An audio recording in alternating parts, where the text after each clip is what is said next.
Lockdown का countdown क्या शुरू हो गया, क्योंकि टिकट की बुकिंग ट्रेन की आज से होनी थी।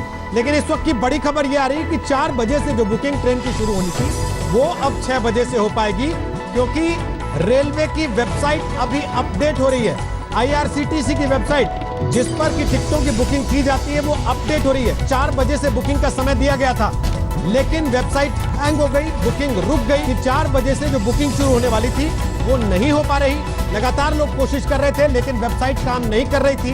वेबसाइट पर वही संदेश लगातार आ रहा था जो पिछले कई दिन से आ रहा था कि कोरोना की वजह से इस रूट पर फिलहाल ट्रेन उपलब्ध नहीं है। जबकि कल से 15 ट्रेनों के नाम घोषित आ चुकी है कि 12 मई से इन 15 ट्रेनों में लोग यात्रा कर सकेंगे। उसके लिए नियमावली भी सार्वजनिक कर दी गई थी। ये बताया गया था कि इन नियमों के तहत लोग यात्रा कर पाएंगे। ई टिकट लेना होगा, कंफर्म टिकट होगा, तभी लोगों को बैठने की अनुमति मिलेगी। रिश्तेदार छोड़ने के लिए अब स्टेशन पर नहीं जा पाएंगे। लेकिन ट्रेन की टिकट की बुकिंग अब तक शुरू नहीं हो पाई। अब ये बुकिंग 6 बजे के बाद शुरू हो पाएगी, जो कि रेलवे का बयान आया है। लेकिन ट्रेन शुरू हो रही है 17 मई के बाद, क्या जिंदगी भी पटरी पर लौटेगी? इस सवाल का जवाब पीएम नरेंद्र मोदी और राज्यों के मुख्यमंत्रियों की बैठक के बाद मिलने का इंतजार पूरा देश कर रहा है। कोरोना से जंग में 5वीं बार इस समय जब हम आपसे बात कर रहे हैं, पीएम और राज्यों के मुख्यमंत्रियों की मीटिंग चल रही है। वीडियो कॉन्फ्रेंसिंग से यह मीटिंग हो रही है और माना जा रहा है कि आज ये मीटिंग देर तक चल सकती है। और यह भी संभावना है कि लॉकडाउन से बाहर निकलने का एक कंक्रीट रोड मैप इस मीटिंग के बाद देश के सामने आ सकता है। लेकिन सूत्र बता रहे हैं कि इस मीटिंग में पीएम ने कहा कि राज्यों के सुझाव पर आगे के दिशा निर्देश बनेंगे।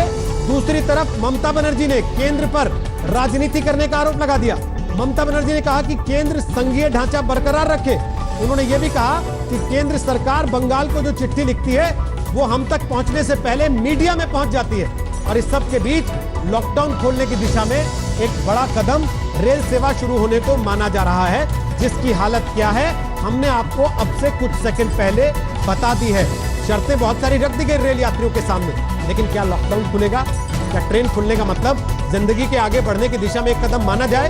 देश में इस समय 67,000 से ज्यादा कोरोना के केस आ चुके हैं। क्या देश लॉकडाउन खोलने के लिए तैयार है? यह सबसे बड़ा सवाल है। आने वाले दिनों में देश आगे कैसे बढ़ेगा? लॉकडाउन खुलेगा या फिर चौथे चरण में जाए?